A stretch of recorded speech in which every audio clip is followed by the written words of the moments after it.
خب رسولی هستم، یک سجادیاتون که نرفته. رفتیم سراغ قسمت دوم و حالا شاید سوتیامون هم کمتر بشه. من یه توضیح اولش بدم چون که به مرور یادم میفته خب یه سری حرفا رو نزدم. لوکیشن هایی که میام یه سریش قراره که برای عام مردم باشه که بیان بازدید کنن، کیفش رو ببرن. یه بخشش هم میشه گفتش بابت اون دوستانیه که میخوان برن اونجا عکس و فیلم تهیه بکنن، یعنی دوست داره بره به عنوان مدل وایس عکس سلفی بگیره یا اینکه شخصی رو ببرن اونجا ازش عکاسی کنن، حالا کسب درآمد بکنن. یعنی چند تا مقوله رو با هم دیگه میبریم جلو. سعی میکنم لوکیشن ها برای تمامی افراد و تمام گروه ها جذاب بشه. خب اگرم جذاب نبود که میرم ویدیوی بعدی. الان داخل در اصل باغ گیاهشناسی هستیم که میشه گفت جزئی از تهرانه، بین تهران و کرج. و عرضم خدمت شما اون دوستانی که توی این فصل دوست دارن که تمام فصلش قشنگه ها بگم، ولی توی این فصل سختشونه برن یه لوکیشنی که پاییز رو ببینن درست و میخوان که همیشه دم دستشون باشه، یک ساعته برن برسن تمام فضاها رو ببینن، جنگل‌های شمال رو ببینن، صدای نویز موتور رو بشنون، حالش رو ببرن، دریاچه داشته باشه، یه موتور بیاد در وسط صفحه رد شه. آقا رد شو، راحت باش. اینم جزئی از بخشی از کار ماست به هر حال، ولی عذرخواهی کرد، انسان شریفی. و بیان داخل درس عرضم خدمت شما باغ گیاهشناسی، چون که اینجا البرز، زاگرس و مابقی دوستان جنگل‌های هیرکانی و اروپایی رو هم داریم. حالا بخش به بخش میریم، بعد یه سری نکات هم بهتون میگم چون اینجا یه سری ممنوعیت‌ها داره و یه جاهایش هم دستتون بازه میتونین کیفش رو ببرین، یعنی چای منقل و قلیون و اینا رو نیارین، ولی دوربینه رو تو شرایط خاص بیارین. حالا اونا رو بهتون میگم، بریم تعداد ازش فیلم و عکساشو ببینیم چه خبره.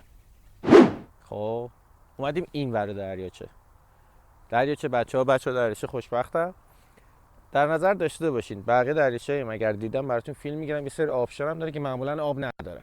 اون ور این دریاچه‌ای که اینقدر خوشگله و انعکاس درخت‌ها رو دارین توش می‌بینید، یه عالمه درخت اناره که حالا توی تصویر شاید مشخص نباشه، ولی تمام اون اناره قرمز که روش باز شده و داخلش دونه‌های نگینی خیلی خوشگل قرمزی زده بیرون. خدا رو شکر اون ور دریاچه نمیتونید برید بچینید، ولی حالا اگه تو مسیرم دیدید باز نچینید، بیاین با هم دوست باشیم. من 2 کیلو انار میدم بهتون بخورید حالشو ببرید. و اینکه یه محدودیتی بود که بهتون گفتم بازم هست، ولی حالا این اولیش، اینجا حق استفاده از سه‌پایه و تک‌پایه چیزی که بتونید روی زمین بذارید و ندارید. یعنی ببخشید اگه بخواید بشینیدم نمیتونید بذارید زمین، باید برید یه جاهایی پیدا کنید نیمکت دارن اونجاها بشینید، روی سنگا، درخت‌ها، همه جاها هم اگه دقت بکنید یه سری طناب‌ها گذاشتن که رد نشید نرید این ور اون ور. ولی اگه مونوپد داشتید میتونید بیارید و از خودتون سلفی بگیرید. منم که میبینید گذاشتم تک پایه گذاشتم، برای همین تصویر من یه مقدار لرزش داره، ولی خب من باشون صحبت کردم اونم گذاشتن، شرایط هم متفاوت بود. مرسی. خب دوستان عزیز، ما الان در جنگل های هیمالیا هستیم. کاج هایی که میبینید کاج هیمالیا هستن. سعی کنید وقتی دیدینشون اینطوریشون نکنید، حیف خراب میشه. هیمالیا جنگل های زیباییه، خارجه داخل نیست. میریم بقیه جنگل های داخل رو میبینیم. خب رسیدیم به اینجا نوشته رویشگاه قفقاز. حالا قفقاز رو که نمیدونم، من یه دونه ازگل رو زمین بود ور میدارم، حالا شاید خواستم بخوره. اینجا نگاه کنید انگار گلارایی کردن، یه تعداد کنده دارن. یکی از گزینه‌هایی که می‌خواستم بهتون بگم این بود که 400 تومن هزینه میگیرن و میتونید مراسم تولد بگیرید اینجا، یعنی میان ازتون عکس میگیرن، کیک بهتون میدن، گلارایی هم میکنن، ولی خودتون بادکنک و گل بگیرین پاشین بیان اینجا کنسله. ولی خودشون اگر باشون هماهنگ بکنید یه هزینه میگیرن، این کارو براتون انجام میدن، خیلی خوشحال و شیک و مجلسی. حالا باز میریم بقیه جاها رو هم با هم دیگه میبینیم. خب الان یه تصویر قراقاتی میبینید، چون من دارم با گوشی کنترل میکنم، اگر توی دوربین مستقیما نگاه نمیکنم عذرخواهی میکنم، چون دارم روی موبایل چک میکنم، یه مقدارم دیلی داره. اینجا یه سری دوستان از مدارس متفاوت آوردن اردو، تور 2 روز و 3 شب برداشتن، یه کمی همه و سر صدا بابت اینه. منطقه گلکاری شده فوق العاده خوشگلیه که اگر نگاه بکنید حالش میبرید. تصویر یه مقدار ضد نور هست، شما به بزرگی خودتون ببخشید، من اگر سیاه افتادم حالشو ببرید. یه بوی گل خیلی خوبی هست، یه بوی خیلی جذابیه کم کم یکم دیگه که بریم جلوتر به یه جایی میرسیم که بهتون میگم که بهار، تابستان و زمستان و پاییز رو دیدید، زین پس همه چیز تکراری است. ولی شما توجه نکنید چون هیچ وقت هیچ چیزی تو زندگی تکراری نیست. اینجا چمنزارهای آمریکا، صدای ما را میشنوید از کالیفرنیا، آمریکا. پراکندگی جغرافیایی درختان شرق آمریکای شمالی.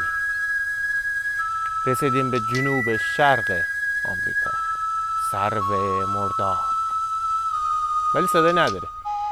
یه میوه فنگلی با مزه هم داره، نکنین نمیدونم میبینی یا نه. گیگلی گیگلی تپ با من نمکه. میریم.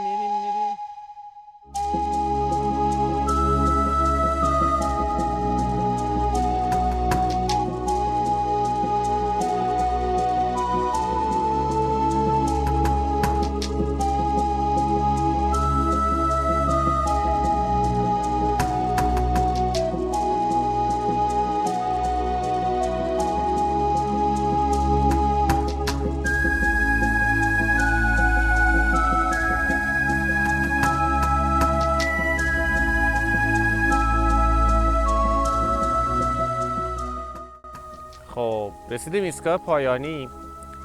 چند تا نکته رو بهتون بگم. دوربین عکاسی حرفه‌ای میتونید بیاید اینجا. آبیاریشون قطره‌ای، فواره اینا هست. من الان دارم آبیاری میشم، کم کم سبزم هستم، سبزتر میشم.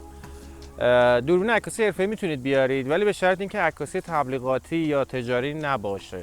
حالا یا اینکه مدلی اگر میاد اینجا یه سری شونات رو رعایت بکنه، و اینکه دوست دارم آقا اینجا وایسام خیس شم کی به کیه.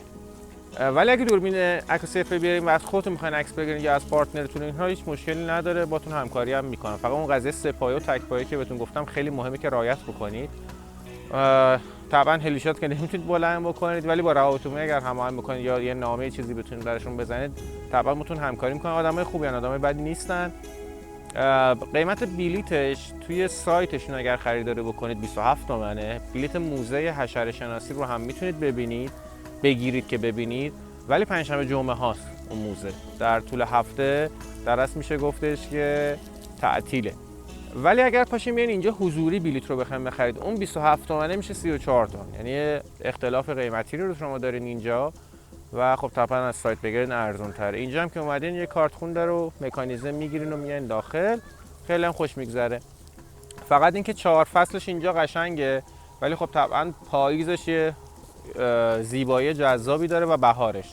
اینجا هم که الان تشریف مبارکتون رو بیارین به نظرم خیلی خوشگله. اگر یه نم بارونی بزنه که دیگه اصلا بوی خاک و درخت و جنگل همه چی میزنه بالا، و یه شمال رفتین یه جنوب رفتین، یه تور اروپا و آمریکا هم رفتین و دور زدین، به اضافه آسیای شرقی، و حالشو بردین. چند تا عکس هم حالا من گرفتم، اون چند تا عکس هم براتون میذارم مثل همیشه انتهای فیلم. ببینید، کیفشو ببرید. تا برنامه‌های بعدی، فعلا بای بای.